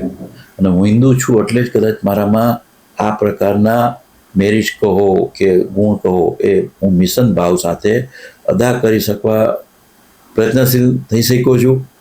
સૌથી મોટી વાત જિજ્ઞેશભાઈ કે પ્રવક્તા તરીકે તો એમ કહે છે કે પાર્ટીને, વિચારધારાને મોટી કરવાનો પ્રયાસ કર્યો છે. મેં ક્યારેય વ્યક્તિગત રાજુ ધ્રુવને મોટો નથી કર્યો. રાજુભાઈ ધ્રુવ પાર્ટીનો એક અદનો, એક ખિસકોલી પ્રકારનો કાર્યકર્તા છે. એ ભાવ હૈયે રાખીને જ હું હંમેશા આગળ વધ્યો છું. વિચારધારા, હિન્દુત્વ, દેશ અને સમાજ અને શીર્ષક નેતૃત્વ, એમનું માર્ગદર્શન આને લઈ જીવનમાં વણી અને આગળ વધ્યો છું. એને કારણે એ કહી શકીએ કે એક સંતોષ પણ છે. અને પક્ષે હંમેશા ભરોસો મૂક્યો, એક વિશ્વાસ, એક શ્રદ્ધા સાથે કામગીરી કરવાનો એક અવસર, તક આપી. એ પણ હું માનું છું કે પક્ષની એક સારી વાત છે કે પક્ષે એક નાના કાર્યકર્તાને, રાજુભાઈ ધ્રુવ ગૌણ છે, એક કાર્યકર્તા, અને એ કાર્યકર્તા તરીકે કર્તૃત્વ, એક નિષ્ઠાપૂર્વકનું કર્તૃત્વ કે જેમાં કેન્દ્ર સ્થાને દેશ હોય, ભારત માતા હોય, એને કેન્દ્રમાં રાખી અને રાજનીતિમાં કાર્ય કરવાનો એક નમ્ર પ્રયાસ કરતો રહ્યો છું. જીવનમાં કહી શકીએ સરદાર વલ્લભભાઈ પટેલ, એમને હંમેશા એક આદર્શ રાજનીતિમાં માન્યા છે. હું વડાપ્રધાન નરેન્દ્રભાઈ મોદી એમનો અંતરમનથી આભારી છું કે જે મહાન સરદાર વલ્લભભાઈ પટેલને કોંગ્રેસની નથી વાત કરવી છતાં વાત થઈ જાય છે કે ભારત રત્ન આજે એ કોંગ્રેસ, જવાહરલાલ નહેરુએ એમની હયાતીમાં જ એમને આપવામાં આવ્યો. પોતે વડાપ્રધાન હતા ત્યારે જ એમને આપવામાં આવ્યો. શ્રીમતી ઇન્દિરા ગાંધીને પણ ભારત રત્ન જાહેર કરવામાં આવે, રાજીવ ગાંધીને પણ ભારત રત્ન જાહેર કરવામાં આવે. કોંગ્રેસના મોટાભાગના લોકો તમે જુઓ, અને સરદાર વલ્લભભાઈ પટેલ કે જેનું આ દેશના ઘડતરમાં, આ દેશના શિલ્પકામમાં, આ દેશના નિર્માણમાં ભારત નિર્માતા સરદાર વલ્લભભાઈ પટેલ, એને જે હળાળ અન્યાય આ કોંગ્રેસે કર્યો. એક પરિવારે સરદાર પટેલનું નામ કોંગ્રેસના અધિવેશનમાં બોલવામાં ન આવે. અરે ગુજરાત પ્રત્યે જે રાગદ્વેષ રાખવામાં આવ્યો છે, ગુજરાતના વિકાસને એમ કહે છે કે અવહેલના જ કરવામાં આવી, એ સરદાર વલ્લભભાઈ પટેલ, એને એક આનંદની લાગણી એ છે કે મોરારજી ચંદ્રશેખર વડાપ્રધાન હતા. ચંદ્રશેખર જ્યારે દેશના વડાપ્રધાન હતા ત્યારે આદરણીય અટલ બિહારી વાજપેયીજી અને આદરણીય લાલકૃષ્ણ અડવાણીજીએ આગ્રહ કરી અને સરદાર વલ્લભભાઈ પટેલ, સરદાર તો હું માનું છું કે ભારત રત્ન છે ને 1,00,000 ગણો મોટો કરે ને તોય સરદાર પટેલથી મોટું રત્ન ભારત રત્ન પણ નથી શકે. આ દેશ હજારો વર્ષો જેણે આક્રાંતાઓનો માર સહન કર્યો, લૂંટફાટો સહન કરી, જેણે અપમાનો સહન કર્યા, ગુલામીની અવસ્થા પહોંચાડવા માટેના પ્રયાસો નજર સામે જોયા, આવા દેશને કોઈએ જો મુક્ત કર્યો હોય, લોકતાંત્રિક ફ્રીબર્ડ બનાવ્યો હોય, લોકશાહીની ભેટ આપી હોય, અને એ પણ લોહિયાળ ક્રાંતિ નહીં, તલવારની ધાર પણ નહીં, ફક્ત પોતાને કારણે, પોતાની સમજાવટને કારણે, પોતાની બુદ્ધિને કારણે, પોતાની દેશભક્તિને કારણે આવા સરદાર વલ્લભભાઈ પટેલની પ્રતિમા બનાવી અને વડાપ્રધાન નરેન્દ્રભાઈ મોદી જે મુખ્યમંત્રી હતા ત્યારે એમણે સમગ્ર દેશને જોડ્યો અને આજે વિશ્વની સૌથી ઊંચી પ્રતિમા સરદાર વલ્લભભાઈ પટેલની છે. એ વલ્લભભાઈ પટેલની પ્રતિમાના સમયમાં કામ કરવાનો મોકો બન્યો. વડાપ્રધાન નરેન્દ્રભાઈ મોદીના કાર્યકાળ દરમિયાન એક અદના કાર્યકર્તા તરીકે કામ કરવાનો મોકો મળ્યો. હું માનું છું કે આ મારું સદભાગ્ય છે. મેં આપને પહેલાં પણ કહ્યું કે સરદાર વલ્લભભાઈ પટેલને જોઈ, એની પ્રતિમાને જોઈ, એમના કાર્યને રૂએ રાષ્ટ્રભક્તિ, દેશભક્તિ, સમાજ સેવાનો ભાવ આજે પણ એટલો જ પ્રબળ બનતો હોય છે. ત્યારે હું માનું છું. આજે એક બીજી વાત કરું જિજ્ઞેશભાઈ, વાત પૂરી કરતા પહેલાં, બંકિમચંદ્ર ચટ્ટોપાધ્યાયે વંદે માતરમની રચના કરી. પહેલાં 2 છંદ છે, એ સંસ્કૃતમાં છે અને પછી બાંગ્લા ભાષામાં છે, બંગાળી ભાષામાં છે. એ વંદે માતરમને ફક્ત ને ફક્ત વડાપ્રધાન જવાહરલાલ નહેરુએ જે હળાઈ અન્યાય કરી, એ વંદે માતરમે કેટલા ક્રાંતિકારીઓને પ્રેરણા આપી, કેટલા દેશભક્તોને જે અમર બલિદાની હોય, એ સરદાર ભગતસિંહ હોય, ચંદ્રશેખર આઝાદ હોય, એ રામપ્રસાદ બિસ્મિલ હોય, એ મદનલાલ ધીંગરા હોય, એ કેવા લોકમાન્ય ટિળક હોય, વીર સાવરકરજી હોય, શ્યામજી કૃષ્ણ વર્મા હોય, સરદારજી રાણા હોય, વિઠ્ઠલભાઈ પટેલ હોય, સુભાષચંદ્ર બોઝ હોય, કેવા દેશભક્તો, કેવા ક્રાંતિકારીઓ જેને પ્રેરણા આપી એ વંદે માતરમને એટલા માટે દૂર રાખવામાં આવ્યું કે એમાં આ દેશનો સાંસ્કૃતિક રાષ્ટ્રવાદ ધબકતો હતો. એમાં આ દેશની સંસ્કૃતિ, એ દેશમાં આ માટીની મહેક હતી, એ દેશની પોતાની સાંસ્કૃતિક ભાવનાઓનું પ્રતિબિંબ પડતું હતું. અને પંડિત નહેરુએ એમની હિન્દુ ધર્મ માટેની એક, આપને કહું કે એ દક્ષિણ ભારતના મંદિરોમાં ગયા તો એમને ત્યાં અકળામણ થતી હતી અને તાજમહાલમાં એમને મોકળાશ મળતી હતી. એને જે બંકિમચંદ્ર દ્વારા રચિત વંદે માતરમને અન્યાય કરવામાં આવ્યો, એ અન્યાયને મને લાગે છે કે ભારતીય જનતા પક્ષે દૂર કરવાનો પ્રયત્ન તો જોરદાર કર્યો, પણ એના કરતાં પણ થોડાક દિવસો પહેલાં વડાપ્રધાન નરેન્દ્રભાઈ મોદીના નેતૃત્વમાં કેન્દ્ર સરકારે આદરણીય ગૃહમંત્રી અમિતભાઈ શાહની રાહબરીમાં જે રીતે વંદે માતરમને સત્તાવાર એ કહે છે કે રાષ્ટ્રગાન અને રાષ્ટ્રગીત બેયને એક માન સરખું મળે. રાષ્ટ્રગાન તો આપણે માટે હંમેશા આરાધ્ય છે, જનગણ મન, સાથે સાથે વંદે માતરમ કે જે ગીતમાં નવી પેઢીને એક યોગ્ય રસ્તો દેખાડવાની પણ એમ કહે છે કે એક પ્રબળ પોટેન્શિયલ છે, જે ગીતમાં નવી પેઢીને તૈયાર કરવા માટે એનું એક પ્રબળ રાષ્ટ્રભાવના છે. એ ગીત વાગતું, હું માનું છું કે 3 મિનિટ અને 10 સેકન્ડ એ સરકારે નિયમ બનાવ્યો છે અને એ નિયમને જે રીતે અમલમાં મૂક્યો છે. આ વંદે માતરમ તમે એમ કહે છે કે કોઈ ધર્મ સાથે સાંકળવું એ મને લાગે ગેરવ્યાજબી છે. એ આ દેશની માટીની મહેક છે, આ દેશની ધરતીની સોડમ છે. એ આ રાષ્ટ્રવાદ અથવા દેશભક્તિની સાથે વણાયેલી વાતને લોકો યાદ કરે. એક મંત્ર છે, એવો મંત્ર છે કે જીવનમાં આગળના ફ્યુચરમાં ભારતની એકતા, એકાત્મતા, અખંડિતતા એના રક્ષણમાં પણ આ મંત્ર બહુ મોટો રોલ અદા કરવાનો છે. એને જે રીતે નરેન્દ્રભાઈએ એક સત્તાવાર માન્યતા આપી અને હું માનું છું કે આ બધી વસ્તુ ભારતીય જનતા પક્ષના શાસનમાં થઈ છે. આવા ભારતીય જનતા પક્ષના એક અદના નિષ્ઠાવાન કાર્યકર્તા તરીકે, પ્રવક્તા તરીકે જે જવાબદારી મળી એ જવાબદારીને સંપૂર્ણપણે ઓતપ્રોત થઈ તન મનથી અદા કરવાનો નિષ્ઠાપૂર્વક પ્રયત્ન કર્યો છે, એનો સંતોષ પણ છે. અને જિજ્ઞેશભાઈ, આપનો હું આભાર માનીશ કે આજે આપે આ પોડકાસ્ટના માધ્યમથી મારા વિચારો અભિવ્યક્ત કરવાનું, પહેલાં હું અચકાતો હતો જિજ્ઞેશભાઈ કે ભાઈ પોડકાસ્ટમાં હું ના પાડતો હતો. મને ઘણા બધા લોકોએ કહ્યું કે ભાઈ તમે આવો પોડકાસ્ટ માટે, હું ના પાડતો હતો કે ક્યાંક મારી વિચારધારા, ક્યાંક મારા રાજકીય માન્યતાઓ ને કદાચ પ્રસારિત કરવામાં સંકોચ થાય સામેની વ્યક્તિને. પરંતુ જિજ્ઞેશભાઈ, અંતર્મનથી આભારી આપનો એટલા માટે છું કે આપે મારી રાષ્ટ્રભાવના, મારી દેશભક્તિ, મારી પ્રમાણિકતા, મારા સિદ્ધાંતો એની કદર કરી અને મને મારા વિચારો એની સાથે રજૂ કરવાનો જે અવસર આપ્યો છે, મોકો આપ્યો છે, હું માનું છું કે આ પણ એક જીવનનો અવસર છે. અને શ્રોતાઓ સમક્ષ અથવા તો આ જોનારા સમક્ષ મેં જે વાત કરી છે એ મારા દિલની વાત છે. એમાં ક્યાંય મેં વાતને છાવરવાનો, ઢાંકવાનો પ્રયાસ નથી. જે હું છું એ મેં અરીસો મૂક્યો છે સંપૂર્ણ પારદર્શિતા સાથે, કે જેમાં આપ સંપૂર્ણપણે પારદર્શી જોઈ શકો. આ પ્રકારનું વ્યક્તિત્વ રાખવાનો નમ્ર પ્રયાસ ખિસકોલીની જેમ આજ સુધી કરતો આવ્યો છું. અને એમાં આજે જ્યારે ચક્રવાત મીડિયા હાઉસના માધ્યમથી આજે જ્યારે પોડકાસ્ટના માધ્યમથી એક અવસર મોકો મળ્યો છે ત્યારે એક નમ્ર પ્રયાસ કર્યો છે. નાની મોટી મારી ત્રુટિ હોઈ શકે, ક્યાંક મારા વૈચારિક મર્યાદા હોઈ શકે, પરંતુ ફરીથી જિજ્ઞેશભાઈ આપનો ખૂબ ખૂબ આભાર. વંદે માતરમ. ભારત માતા કી જય. રાજુભાઈ, ચક્રવાત મીડિયા હંમેશા નિષ્પક્ષ પત્રકારિતાને વળગી રહ્યું છે.